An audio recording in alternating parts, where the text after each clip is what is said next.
प्रमुख कराडसाहेब, गिरीसाहेब, जोशीसाहेब यांना आम्ही भेटून विनंती केली, गाडी चालू करा. त्यांनी चालू केली. त्याबद्दल त्यांचे आम्ही आज इथं आभार मानलेले आहेत.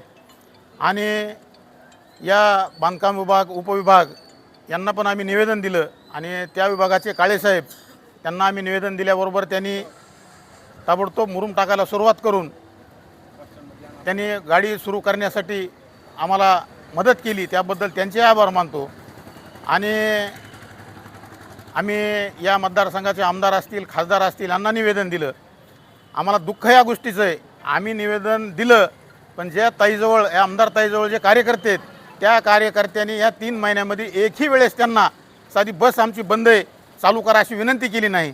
आणि काल त्यांनी म्हणजे आंदोलन आम्ही केलं, लिकरू आमचं आणि नाव त्यांचं असला कार्यक्रम काल त्यांनी राबविला. त्याच्याबद्दल आम्हाला काय दुःख नाही त्याचं, पण त्यांच्या मनाला तरी थोडी लाज वाटायला पाहिजे की 3 महिने झालं लोक आपल्या दाराला येत असताना आपण एकही दिवस आमदार ताईला आपण साधी विनंतीही केली नाही.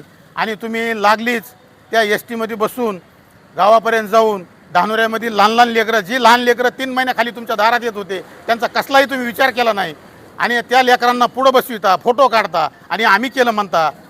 याच्याबद्दल त्या 1-2-3 जे नेते आहेत त्यांना सांगायचं आहे की हिवरा गावात जायला कसलाही रस्ता नाही. त्या नेत्यांनी त्या रस्त्यासाठी तरी पुढाकार घ्यावा. तालुक्यातल्या ह्याच्यासाठी आम्ही बघू, आम्ही आमदार असतील, खासदार असतील यांना भांडू, कारण आम्ही विरोधी पक्षात आहेत. आमचं कामच हे भांडल्याशिवाय, रडल्याशिवाय आईसुद्धा दूध पाजवीत नाही.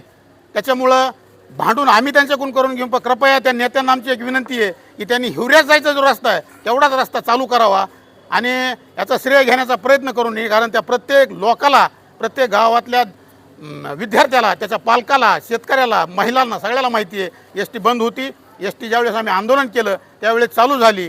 त्याच्याबद्दल त्या सर्व ज्या आम्हाला गावातील सर्वांनी, जे शेतकरी असतील, विद्यार्थी असतील, त्यांनी भेटून आमच्या आंदोलनाला पाठिंबा दिला. त्याच्याबद्दल त्यांचे आभार मानतो. आणि कराडसाहेब, काळेसाहेब यांचे आभार मानून अशीच गाडी सातत्याने चालू ठेवावी. आणि त्या रस्त्यासाठी आम्ही पालकमंत्र्यांना भेटलेलो आहोत. तो रस्ता होणारच आहे, पण ह्या 6 महिने त्याची कळ आता बस महामंडळावाल्यांनी, एस टी ड्रायव्हर, कंडक्टर असतील त्यांना त्रास होतो हे आम्हाला मान्य आहे. पण त्यांनी आमच्यासाठी आता 6 महिने ही कळ काढावी आणि आमची गाडी पूर्वपदावर चालू ठेवावी एवढीच विनंती करतो.